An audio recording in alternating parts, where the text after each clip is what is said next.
Hey y'all, you fabulite you. Good morning, good afternoon, good evening. All right, so I don't have questions, but what I do have is a review recap of The Real Housewives of Atlanta, Reunion Part 4, Season 9. And, I did see, okay, but anyway, this is Angela, the channel is Be Fabulous You. Please stick around for my thoughts, reflections, insight, perspective on this interesting episode, and like, comment, subscribe. And if you're already a subscriber, hey. All right. So I'm just gonna go through my notes. It's a lot. If you saw it, you already know it was a lot of stuff going on, and it was very chaotic. It's just, to me, it's a lot to process. So I guess I just want to start off by saying that I am personally not a fan of lying, but there is something to be said for doing stuff and doing you full out. Like, if you gonna be a liar, be a bold face lie. Don't be out here pussyfooting around with your lies. Go on and be full out with it. You know, if that's your thing, I guess. I personally can't take the pressure. As soon as somebody look at me, if I'm trying to lie, I'm like, I don't I don't think good under pressure. If I feel guilty, I act guilty. I can't take the pressure. But yeah, I'd have been confessed. So I just woo. Okay. So y'all know I'm kind of referring to one of the women on the show who I'm not saying she's a gold digger, but she ain't dealing with no broke. I ain't saying she's a liar, but she ain't dealing with no truth, or very little truth. Okay. Portia, were you my friend ever? She's asking, what's the child's name? Phaedra. Y'all, so, and I'm like, if Phaedra was a real friend to Portia, then I'd hate to see how she would treat an enemy. Oh, yeah. Candy and Todd. Because she tried to, it appears, I don't know what's really going on, but from the edit and just watching on TV, it appears that she tried to tear this woman down, like her reputation, her marriage, her businesses. I mean, it seems like a lot to me. And I found it to be very sad and distressing. You know, because I still wish that people, you know, you can't build yourself up by tearing somebody else down. And building yourself up is such a job. I mean, it's like hard work trying to build yourself up, build your businesses, you know, develop yourself emotionally and spiritually and professionally and, you know, physically. If you focus on anything, you got a full-time job just on yourself. Who had time to be trying to tear other people down? So, I mean, I don't know. I was hoping that the editing was off in a certain way. And it's hard for me still to believe that the woman is just out here lying, but it does look like that. I mean, y'all know this is really terrible, but sometimes, like, you know, like I was watching, what was it? The View, The Real, one of those shows, The View or The Talk. The View, The Talk, I don't know, but I was watching one of those shows, and then the conservative woman is like talking, and I'm like, is she sincere? Does she believe it? Is that like, because she seems like a smart woman, is that her honest, sincere analysis of the situation? It's just really hard for me to think that people just be out here just lying and knowing that they lying and just lying on purpose. Okay, I think I'm finished. Let me just stay on my notes, because we at 4 minutes and 23 seconds, and I got some notes. Okay. The attorney, Phaedra said, I did not say that. And she also said, she also was really good on this episode of not commenting and staying silent. Like, even at the end when Andy was basically like, do you have anything you want to say? You want to apologize? It looks like you got caught in a big lie. Do you want to say anything? Portia was like, I mean, not only was she silent, but it was like she had a little attitude about it. Like, I'm not saying nothing. And it was kind of like, you done already said quite a bit. But she was really good at, I did not say that, she said. And then she said, I don't remember saying that. And then she said, I repeated it because I heard it. Now, who go around repeating stuff just because they heard it? I mean, I guess sometimes we do, but I don't know. Attorney Parks.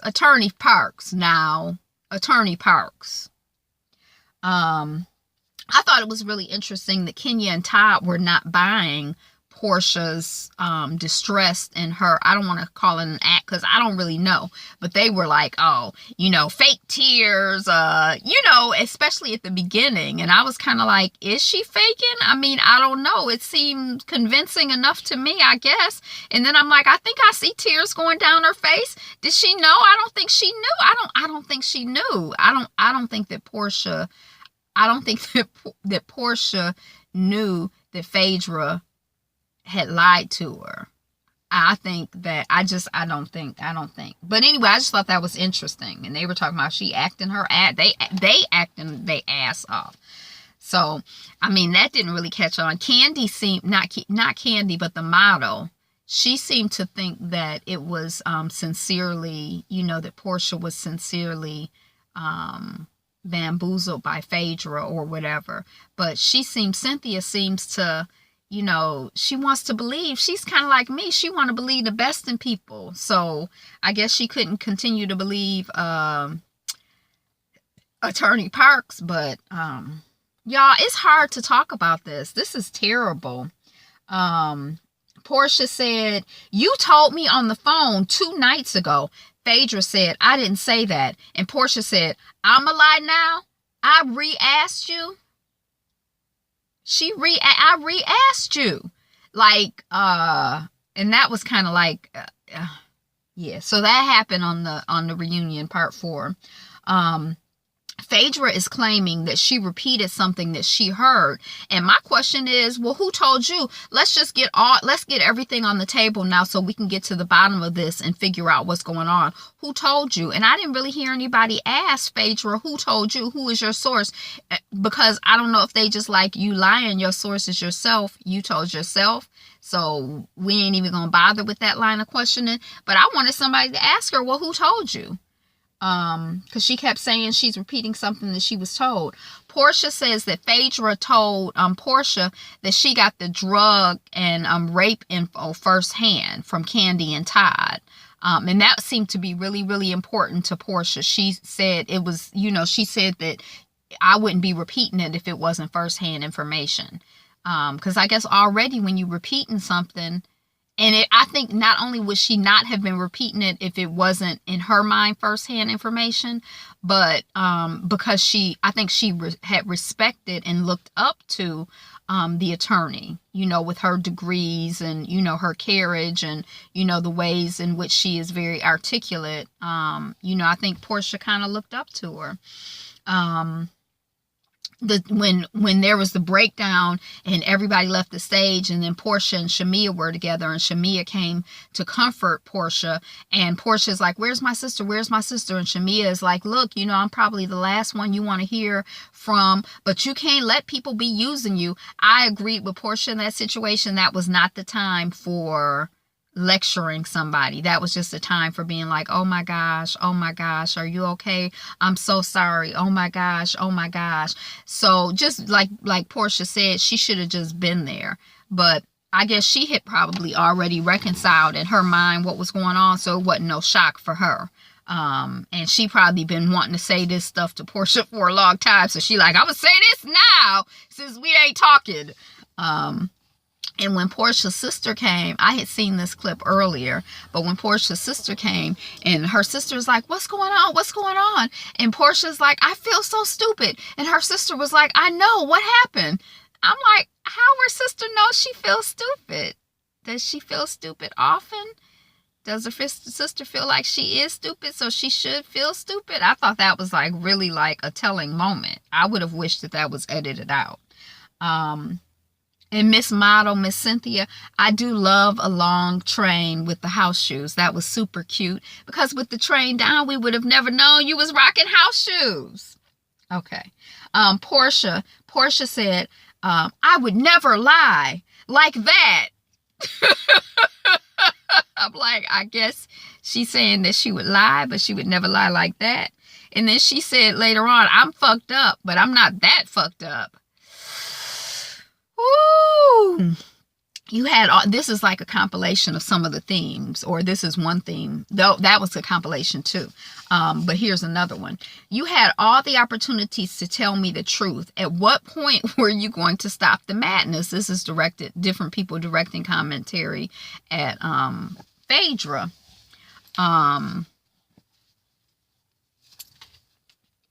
Where you were never going to save her, just let her go under the bus. So she was never going to stop the madness. If she had made it through the reunion, she would have been able to continue to manage, the situation, and it would have died down and just be something that was kind of like in the ether.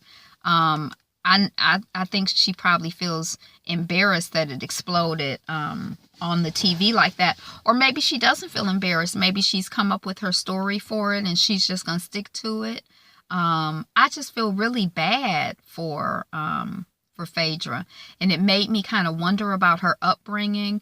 It made me wonder, like that she and Nene come from this, I don't know, but in my head it's like this little city outside of Atlanta, and they both kind of made it out, and she's become an attorney. My mother is kind of like of the position that, well, her mother was a preacher, so she was expected to perform academically and do well. But I don't know, because she has the hallmarks to me of someone who, I could see how she's someone who maybe fought really, really hard for every single degree that she has, and has fought really, really hard for that image as an attractive woman.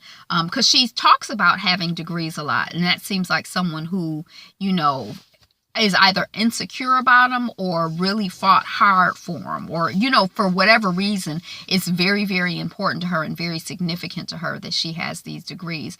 So I'm not sure, I know that some ministers have resources, some people are the Greenleafs, but some ministers don't really have much. So I don't know if her family had much, and if it was just expected that she would go on and get a professional degree and be a professional out here. I don't know. The lawyer business is not what it used to be. There are a lot of people out here who have law degrees who have a difficult time putting together a living. I heard, I don't know if it's true or not, but I heard that Bobby Brown had said this is not even fourth hand or 50th hand, but that Phaedra wasn't winning cases. And I don't know if she's winning cases. I don't know if she's respected professionally as a lawyer, but I imagine, and I get the impression, that she's trying to take what she has and use it to get something more. So having achieved a law degree is an accomplishment. So I think that it was something that was marketable in the reality TV context. And I think that, I think that she's like a hustler, and she's a good talker. So I could see how she could talk somebody like Bobby Brown into letting her represent him, whether she was good or bad or not. And I think that she would talk with her words, but I think that she would be willing. I don't know her, so I don't know if it's true. But if she were a fictional character, she would be willing to do anything to get that job, because that job would open doors for her, which I think it did with the Real Housewives of, Atlanta. Being Bobby Brown's lawyer was our introduction to her. We didn't know if she was good, bad, or not, but we figured a celebrity hired us, so she was good. That's what I figured. I didn't think much of it. So I don't know. It just has me really trying to think, like, where is she coming from, and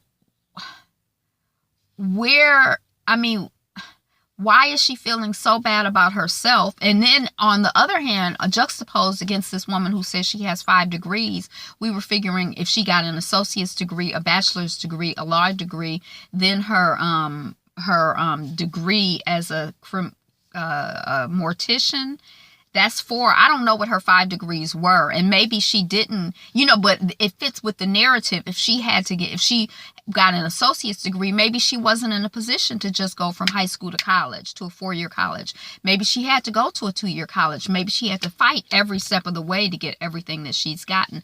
But then you juxtapose that with Miss Candy, who doesn't have a degree, but she's been working hard, all her life. She's been working, since she was a teenager, and maybe before that, on her career, and then following that, building businesses and developing herself. And she appears to be very smart. I watched her during the reunion, and she was like really watching and listening to a lot of what was going on, because I think she's analyzing and understanding things and trying to put 2 and 2 together. And I think that that's what she's done in the world. I don't think she, how they say somebody could be an educated fool and somebody could be an uneducated genius. And I think that, yeah. So, I mean, why are you trying to tear her down? You got all your degrees. Go on and degree. Do your degree thing, girl. Yeah. Told me in Hawaii that it was firsthand information. So Portia, even in Hawaii, was like, why is Candy trying to get you to co-sign on this, Phaedra? Why is she asking you? And she was the story didn't make sense to Portia then. And so she was checking it. And Phaedra is like, you heard me wrong. And then Miss Phaedra also said, when somebody, I think, Portia said, do you remember that? And Phaedra was like, well, I remember it if you say it happened. And it's like, well, do you remember or do you not remember? You can't remember. If you don't remember, you might take something. Well, if you say it happened, then I believe you, but I don't remember it. But you can't remember what I tell you to remember. You got to have your own memory. That sounded very suspicious to me. And then 3 times, isn't that like Judas? It's like 3 times. I asked you 3 times, said Portia. And don't let me pull out the text messages. I guess just being nosy and messy, I wanted to see the text messages. But I guess, it's kind of like, just like Candy said later on, you don't want to break somebody all the way down or see somebody broken all the way down. It's kind of like if somebody is beat up, you don't have to stomp on their head. So, but I guess it's just like so hard for me to like believe that this woman is just out here, lying and trying to tear people down. Portia wants Phaedra to come as clean as she can. Phaedra is like, she can't retract something that's already in the air.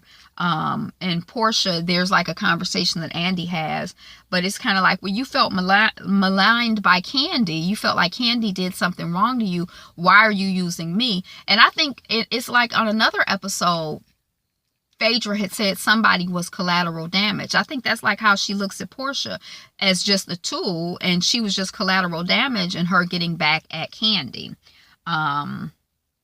And then when Miss Cynthia is like, there's always a moment to take it back. There's always a moment to say I went too far. There's always a time to just say I lied. Like her time could have been right here on the stage. And then it's kind of like, yeah, like, even not at this, it's still not too late, even on this stage right now at this reunion, part 4. We done been here all day. We've been with you all season, but it's still not too late to just be like, I lied. I messed up and I lied, and I'm a grown-ass woman and I'm embarrassed as hell, but I'm going to take responsibility. I lied, and I'm going to go get some counseling. I'm going to go get some help, because I'm out here lying and trying to tear people down. And girl, but like at your restoration service, I mean, that just really... it just speaks to someone who is not whole, who has some issues, because you at a restoration service and don't you have some stuff you need to restore? You wanted to restore the other people. What about restoring yourself? Get your stuff straight, I don't know. It's just, girl, Phaedra, I feel bad, and I'm really praying for you. And I think that's one good thing. I always say this, and I really truly do believe it. A lot of times when I have encounters with people in my real life when I encounter people who are like ill, who really just rub me the wrong way, get on my nerves, who I don't like and don't respect, I feel like, gosh, God has given me an assignment to love somebody and pray for somebody that I really don't personally care for, but it's like an assignment that's right in my face. So I feel like it's an assignment right in our faces. We can see that Phaedra, and you know, I'm not saying she's the only one that has issues. We all have issues. We all need prayer. But Miss Phaedra, you know, I'm just praying, you know, for you to be at peace and for you to be reconciled and whole, you know, with yourself and with your relationship, and just comfortable, you know, being who you are, and just feeling proud about yourself and good about yourself. I mean, I just feel like you've been exposed in such a way that is really, you know, unattractive in a very, very deep way. And I feel like a deep, deep pain and a deep, deep wound has been exposed. So let us all, you know, pray for all of us, including, you know, Phaedra and the Phaedra in us. Portia apologized to Kandi, but did she apologize to Todd? Parks, is there anything you want to say to Kandi? She apologized to Portia, not to Kandi and Todd. When I watched it the second time, I think she might have apologized to Kandi and Todd, but she already has the habit, I already talked about this during this reunion, of apologizing for stuff that she's not sorry for. You know, or, you know, yeah, she at this restoration. So, I mean, her apologies, I mean, I guess it's a start, but, you know, for whatever they're worth. She couldn't answer Candy's question about the lawsuit on record, she said, because it's unethical, because she's an attorney and like there's some attorney-client privilege. But it was kind of ridiculous and embarrassing because we're all watching you do this on TV. So that is clearly not within the confines of attorney-client privilege. I'm just a random person who knows that part of the business. So you could have revealed that part to Kandi. I only got 1 degree, but I know it's not confidential when it's being filmed and broadcast throughout the country. And referring somebody and escorting somebody are 2 different things. A referral is like, oh, we'll call, you know, my friend Ivy. She's an attorney and she deals in workers' compensation. Here's her number. Or I'll do a 3-way call and introduce y'all. And then I get off the call and go on about my business and my life because I got shit to do. That's totally different from escorting someone somewhere. So you escorted the man on more than one occasion that we saw on tape. I don't even know what else you were doing, but that's not the same as a referral. Angela Stanton, Kandi, I just want to say that Kandi made a point of saying the woman's name on the TV who wrote the book about Phaedra. And I watched a couple of things. I had watched them maybe last year or something. And, you know, I thought some of the stuff that I saw on YouTube seemed interesting. I mean, I don't know. But I know that, you know, Phaedra's reputation is not the best with me. You know, I guess I don't have the highest opinion of her in terms of where she is with her morality and her truthfulness and just being at peace with herself. Phaedra was all on camera last season, I think it was, telling people that Kandi wasn't there for her. Oh, Nene, you're my only friend. I thought Kandi would be my friend during this divorce, but you've been here for me more than that. But meanwhile, back, you know, off camera, Phaedra had already said to Kandi, I'm cool. I've moved on.